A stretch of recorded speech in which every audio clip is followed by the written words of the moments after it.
What if I told you one generation caught every economic wave at exactly the right moment over the past 40 years? And I'm not talking about random luck. I'm talking about being the perfect age when doors opened that haven't opened since. Generation X. The numbers are striking. The median household has $243,000 in net worth, according to the latest Federal Reserve data. That's 4 times what millennials have built, 8 times what Gen Z has accumulated. And when you break down how they built it, you see something fascinating. Every major economic shift lined up with exactly where they were in life. They graduated when companies were desperate to hire and wages jumped 25% in just 5 years. They started retirement accounts in their 20s when a revolutionary new system launched, giving them 3 full decades of compound growth. They hit their 30s with established careers and savings right when the housing market crashed and created buying opportunities that won't come again. They built their expertise before AI and automation started reshaping the job market. This isn't a story about one generation being smarter or working harder than another. This is about understanding how economic timing creates advantages that amplify good decisions. And Gen X happened to make their moves during windows that opened perfectly for them and then closed. In this video, I'm breaking down exactly when those windows opened, why they mattered so much, and what it teaches us about recognizing opportunities in any economic era. Because if you understand the timing patterns that built Gen X wealth, you'll start seeing the same patterns forming in your own generation. Hi, I'm Matt. On this channel, I break down real money strategies that actually work in the real world, and I help you build wealth without the nonsense. Hit subscribe so you don't miss what's coming next. Let's start with the biggest advantage nobody talks about. Gen X entered the working world during the greatest economic expansion in modern history. They just happened to graduate college and start careers between 1985 and 2000. That 15-year window was one of the luckiest entry points in the past century. Here's why that matters. In 1985, inflation had finally been beaten down after the nightmare of the 1970s and early 1980s. Interest rates were dropping, the economy was stabilizing, and from that point forward, for almost 2 decades, things just kept getting better. Jobs were plentiful, wages were rising, the stock market was climbing. Every year felt better than the last. Compare that to what happened to the generations before and after. Boomers who started working in the 1970s dealt with stagflation, oil crises, and double-digit inflation that destroyed savings. Millennials graduated into the 2008 financial crisis, the worst recession since the Great Depression. Gen Z is starting careers during a period of massive uncertainty, inflation coming back, and job markets that keep whipsawing between boom and crash. But Gen X, they missed all of that. They got their first jobs when companies were hiring, they got promoted during boom times, they bought their first houses when prices were reasonable and interest rates were dropping. Every major economic force was pushing them forward instead of holding them back. Let's look at actual numbers. Between 1995 and 2000, the average salary in America grew by about 25%. That's not normal. Most periods see wage growth of maybe 2 to 3% per year, but this was the dot-com boom era, and even people who weren't in tech were benefiting. Companies were competing for workers, salaries were jumping, benefits were expanding, and Gen X was in their late 20s and early 30s, right in the prime years for career advancement and pay increases. And this is where timing creates wealth that looks like skill. If you're 28 years old in 1997, you're probably getting significant raises. You're moving up in your career, you're seeing your income double over just a few years. And when that happens, it's easy to think you're just really good at your job. Maybe you are, but the economy was also doing half the work for you. The wind was at your back. You were sailing downhill. Everything was easier than it looked. The stock market during this period was absolutely on fire. Between 1995 and 1999, the market more than doubled. If you started contributing to a retirement account in 1990, by 2000, your money had grown faster than any normal projection would have predicted. And Gen X was the perfect age to capture this. Old enough to have money to invest, young enough that they had decades ahead for it to keep growing. But here's what makes this timing even more powerful. When the dot-com bubble burst in 2000 and tech stocks crashed, Gen X had already captured most of those gains. They'd been investing for 5, 10, maybe 15 years at that point. So when the market crashed, sure, they lost some value, but they didn't lose everything because they'd started early enough to build a cushion. They had time to recover. Younger workers who were just getting started, they got crushed. Older workers near retirement, they panicked and sold at the bottom. Gen X was right in the middle, perfectly positioned to ride out the storm and keep going. Being the right age at the right moment when the economy was doing exactly what you needed it to. And that advantage compounds over decades into wealth, but was really just being in the right place at the right time. Now, let's talk about the single biggest wealth building opportunity Gen X caught that will probably never happen again in our lifetimes: the housing market crash of 2008 to 2012. But not for the reason you think. It wasn't just about prices dropping, it was about being at the exact right life stage when it happened. In 2008, when the housing market collapsed, Gen X was between 28 and 43 years old. Think about what that means for housing purchases. They were old enough to have built careers and steady income. They had credit history, they had down payment savings, but they were also young enough that most hadn't bought their forever homes yet. They were still in that window where housing decisions were flexible. Compare that to other generations. Boomers in 2008 were between 44 and 62. Many already owned homes they'd been in for years. They weren't looking to move or buy investment properties. They were thinking about retirement, not taking on new mortgages. Millennials were between 12 and 27. Most were in high school or college. Even the oldest ones were just starting careers. No savings, no credit history, no ability to qualify for mortgages when banks tightened lending standards. Gen X was the only generation with both the financial capability and the life stage flexibility to act when the opportunity appeared. They had the down payments, they had the incomes to qualify for loans, they had the career stability to take on 30-year commitments, and they hadn't yet locked themselves into permanent housing situations. Here's what this actually looked like. A typical Gen X buyer in 2010 might be 35 years old, been working for 10 to 12 years. Maybe they owned a small condo or starter home they could sell. Maybe they'd been renting and saving. Either way, they were mobile. When houses that used to cost $350,000 dropped to $200,000, they could move on it because their life circumstances allowed them to act. And then the timing got even better. From 2010 to 2020, anyone who bought during those crash years watched their home values double or triple. That $200,000 purchase became $450,000 or more. That's $250,000 in wealth created not through investing genius, but through being 30 to 40 years old at the exact moment the market crashed. But there's another layer here that matters. Gen X didn't just buy primary residences, they bought second homes and rental properties. Why? Because mortgage rates during this period dropped to historic lows. You could get a 30-year mortgage at 3.5 to 4%. The combination of low prices and low rates made real estate accessible in ways it hadn't been before and won't be again. Think about the economics. Buy a rental property for $180,000 at 4% interest, rent covers the mortgage, the property appreciates back to $380,000 over the next decade. You've built $200,000 in equity while tenants paid your mortgage. That's not sophisticated real estate investing, that's just being able to qualify for a loan at the right moment in history. You cannot replicate this timing. Millennials were too young. By the time they had careers and savings, prices had already recovered. Gen Z wasn't even in the picture. Boomers were older and less interested in taking on new debt.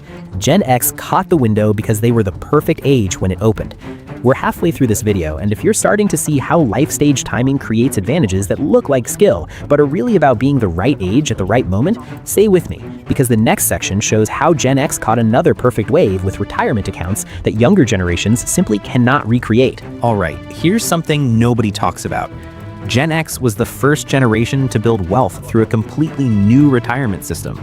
And they didn't choose it, they inherited it at exactly the moment it was being invented. Before 1980, most American workers had pensions. Your company promised to pay you money every month after you retired. Simple. You worked, you retired, you got paid. But in the late 1970s and early 1980s, companies realized pensions were bankrupting them, so they started switching to something completely different. Retirement accounts, where you contribute your own money and whatever grows is what you get. Gen X became the guinea pigs for this experiment, and the timing of when they entered this system created an advantage that's impossible to replicate. They started contributing in their 20s during the 1980s and 1990s. That gave them something incredibly rare: 3 full decades of continuous contributions before needing the money. Here's why those decades matter so much. Someone who starts contributing at 25 and contributes until 55 has 30 years of growth time. Someone who starts at 35 only has 20 years. That 10-year difference isn't just 10 more years of contributions, it's 10 years where the money you put in early gets to grow and multiply. The money you invest in your first decade of work has 3 times as long to compound as the money you invest in your third decade. Gen X got those critical early years. Millennials? Many didn't start until their 30s because of student debt and delayed career starts. That's not their fault, that's just timing. They lost the most valuable decade for retirement contributions simply because of when they were born. But there's another timing advantage here that's even bigger. Gen X started these accounts in the late 1980s and 1990s, and from 1990 to 2020, the stock market had one of the longest bull runs in history. Yes, there were crashes in 2000 and 2008, but overall, someone who invested consistently during those 30 years captured extraordinary growth. The market went up by roughly 10 times from 1990 to 2020 when you factor in dividends and reinvestment. Think about what that means. Gen X was putting money into these accounts during the beginning of a massive 3-decade expansion. They weren't timing the market, they weren't making sophisticated investment choices, they were just consistently putting money into basic funds while the market did most of the work. And here's the part that separates them from other generations. They had stable employment during their peak earning years. From their 30s to their 50s, most Gen X workers had consistent jobs that allowed them to keep contributing. They weren't dealing with the gig economy, they weren't navigating constant career disruptions. They could set up automatic contributions and let them run for decades without interruption. Compare that to what's happening now. Younger workers are switching jobs every 2 to 3 years. They're dealing with career breaks and industry disruptions. They're navigating an economy where stable 30-year employment at one company is basically extinct. That makes consistent retirement contributions harder even if you want to do it. Gen X got the stability window. They started retirement accounts when you could still build a long career at 1 or 2 companies, get employer matching contributions, and just let it run. That stability is gone now. The system still exists, but the economic conditions that made it work so well for Gen X have changed. Are you behind on retirement savings? Have you been dealing with career instability that makes consistent contributions difficult? You're not alone. The economic environment is different now, but the principle still works. Starting contributions now, even if it's later than ideal, is still better than waiting longer. Gen X got the perfect timing. You might not have that advantage, but you can still use the same tool, even if the conditions aren't as favorable. Now let's talk about something that sounds small, but created massive career advantages. Gen X grew up in an analog world, but adapted to a digital one, and that transition happened at exactly the right moment in their careers. If you were born in 1970, you graduated college in 1992. At that point, computers were starting to become common in offices, but most business was still done with paper, phones, and face-to-face meetings. You learned how to work without technology, how to solve problems manually, how to communicate directly. Those skills became your foundation. But then, over the next 15 years, everything went digital. Email became standard, the internet became essential, software transformed every industry, and Gen X was young enough to adopt. They weren't stuck in old ways like many boomers were. They learned the new tools, they became comfortable with technology, but they also had those analog skills as a backup. This created a huge advantage. Gen X became the bridge generation. They could work with older colleagues who didn't understand computers. They could work with younger colleagues who only knew the digital way. They spoke both languages. And in business, being able to translate between different groups makes you valuable. But here's where the timing gets really important. Gen X hit their peak earning years, their 40s and 50s, before artificial intelligence and automation started replacing jobs. They got 20 to 25 years of stable career growth before the next wave of disruption started. Think about what that means. A Gen Xer who became a manager in 2000 had 20 years to build their career, gain expertise, and accumulate wealth before AI started threatening to automate their work. They're now in their late 40s or 50s with senior positions, high salaries, and financial security. Even if their jobs change or disappear in the next decade, they've already captured most of their lifetime earnings. Compare that to millennials and Gen Z who are building careers right now. They're facing automation, AI, and job displacement much earlier in their working lives. They might have 10 or 15 good years before their roles get disrupted, not 25. That's a huge timing disadvantage. And this wasn't just about technology, it was about economic structure. Gen X entered the workforce when companies still believed in training employees and promoting from within. They got on-the-job learning, they got mentorship, they moved up through organizations over time. By the time millennials started working, companies had shifted to a different model. Less training, more hiring from outside, shorter tenures, the expectation that you'd switch jobs every few years. That makes it harder to build deep expertise and relationships that lead to promotions and raises. Gen X caught the last era of career stability before everything changed. They built their skills and their wealth during a window when the rules still favored long-term employment and steady advancement. That window is closed now. Let's look at this another way. The average Gen X worker has been with their current employer for about 7 years, according to recent labor data. That's long enough to vest in retirement benefits, build up vacation time, and establish yourself as valuable. The average millennial worker has been with their current employer for about 3 years. That's not long enough to capture the same benefits. Who's making better career decisions? Maybe neither. Maybe Gen X just happened to enter the workforce when staying at one company was still rewarded, and millennials entered when it wasn't. Timing, not choice. Here's the uncomfortable truth. Gen X didn't earn their technology advantage through superior intelligence or adaptability.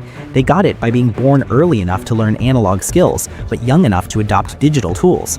They threaded the needle between two eras, and that created career stability and earning power that generations on either side don't have. And the crazy part? Most of them don't see it that way. They think they worked hard and made smart choices, and maybe they did, but those choices paid off because the timing was perfect. Let's bring all of this together. Gen X became wealthy, but most of them didn't set out to become wealthy. They just lived their lives, made reasonable decisions, and the economy rewarded them. They entered the job market during an economic boom. They started retirement accounts with 30 years for growth. They bought houses when prices crashed. They built careers before automation disrupted everything. Every major event of the past 40 years worked in their favor because they were there at the right time. Most Gen Xers don't realize how exceptional their timing was. They think, I earned this through hard work. And sure, they worked, but so did millennials who have a fraction of the wealth. So did Gen Z who's starting further behind. The difference isn't effort, the difference is timing. This is the reality of wealth building. It's not just about decisions, it's about being born at the right moment, having the economic winds at your back, getting opportunities when you're ready for them. Think about what we've covered. The 1990s expansion, the 2008 housing crash, the retirement revolution, the technology transition. Every single one required you to be the right age at the right moment. So what does this mean if you're not Gen X? You have to be realistic. You're not building wealth in the same environment. The economy isn't handing you the same opportunities. You have to work harder and be smarter. But understanding timing helps you spot opportunities that do exist. Maybe you can't buy a house at 2010 prices, but you can recognize when assets are undervalued. Maybe you didn't start at 25, but you can start now. Gen X wealth is a case study in perfect timing. That era is over. The next generation needs to be more strategic. But there's also something Gen X did that wasn't just timing. They showed up consistently. They kept investing through crashes. They held assets when others panicked. In my last video, I showed you the strategies Gen X used, the smart decisions they made. This video showed you the timing advantage. Here's the key. Both mattered. Timing gave them opportunities. Their strategies let them capitalize on those opportunities. You need both. That's why the next video is so important. And speaking of choices, the next video breaks down what Gen X actually did with their money, not just the luck of timing. Make sure you're subscribed. Here's the final question. If Gen X got rich through timing and timing can't be replicated, what's the point?